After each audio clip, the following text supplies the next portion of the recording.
Thank you very much. Your Excellency, Dr. William Ruto, President of the Republic of Kenya, Honorable Martha Koome, Chief Justice of the Republic of Kenya, Justice Isaac Lenaola, President of the International Association of Refugees and Migrant Judges, and my brother and friend, Chief Justices, Chief Judges, judges, lawyers, and practitioners, ladies and gentlemen, habari za asubuhi. Good morning. I am very honored to address this distinguished gathering of policymakers and shapers of legal minds and practitioners who stand at the front lines of justice for people who have been forced to flee their homes for no reasons beyond their personal choices and for migrants. Let me begin, Your Excellency, by expressing UN High Commissioner Filippo Grandi, your friend who was here in March for the launch of the Shirika Plan, and indeed on behalf of the entire UNHCR, for really we show our gratitude to the government of Kenya for hosting this important event, and for the International Association for its unwavering commitment to strengthening the rule of law for refugees and migration systems globally. In the countries of Eastern and Southern Africa, we are no strangers to the complexities of forced displacement and human mobility. The region hosts over 6.3 million refugees and asylum seekers, or 17% of the world's refugees and asylum seekers registered, and millions more are internally displaced. These numbers reflect the scale of displacement, but also the resilience of host communities and the enduring relevance of international and regional protection framework. Yet, we must also acknowledge the pressure on national government, local authorities, and on generous host communities. Conflict, climate change, economic instability, and government challenges continue to drive displacement. At the same time, the integrity of refugee and migration systems is increasingly tested by misinformation, procedural abuses, and gaps in legal framework. The theme of this year's conference could not be more relevant. Integrity is not merely a technical or legal concept, it is the bedrock of trust.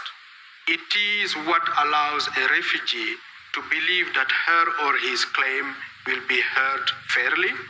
It is what assures host states that their generosity will not be exploited. And it is what enables judges to apply the law with confidence, knowing that the system they serve is just and resilient. But integrity is not automatic. It must be built, nurtured, and defended.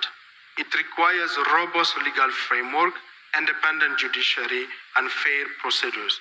It demands vigilance against fraud, trafficking, and exploitation, and it calls for innovation, especially in how we use technology, including artificial intelligence, to support judicial decision-making.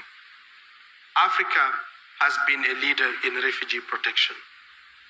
And I'm very glad and proud to say this while in Kenya, a country that has been generous to millions of refugees over the years, and a country that has courageously adopted the transformative Shirika Plan. Broadly on the continent, beyond Kenya, the 1969 OAU Convention expanded the refugee definition to include those fleeing events seriously disturbing public order, a recognition of our continent's unique realities. Today, African judiciaries, with some of your support, continue to shape global jurisprudence, offering insight into how legal systems can adapt to complex mixed movement. This conference is an opportunity to celebrate that contribution, but also to reflect critically. How do we ensure that asylum systems remain accessible to those in genuine need while deterring abuse? How do we balance humanitarian considerations with legal rigor? How do we address emerging challenges such as climate-induced displacement and the manipulation of social media evidence? Judges, ladies and gentlemen, are not only interpreters of the law, we also see them as guardians of protection. Your decisions shape lives, protect lives, your reasoning set precedent, your integrity reinforces the credibility of the entire system. This is why this gathering is so important. It's a space for dialogue. In ending, I'm really encouraged and happy to see how the international associations has been looking at the complexities and the realities of the African continent to be reflected in today's World Conference. I commend you for creating spaces to discuss mixed movement, for discussing socio-economic rights of refugees, but also to recognize that refugees contribute to the societies to which they are generously hosted.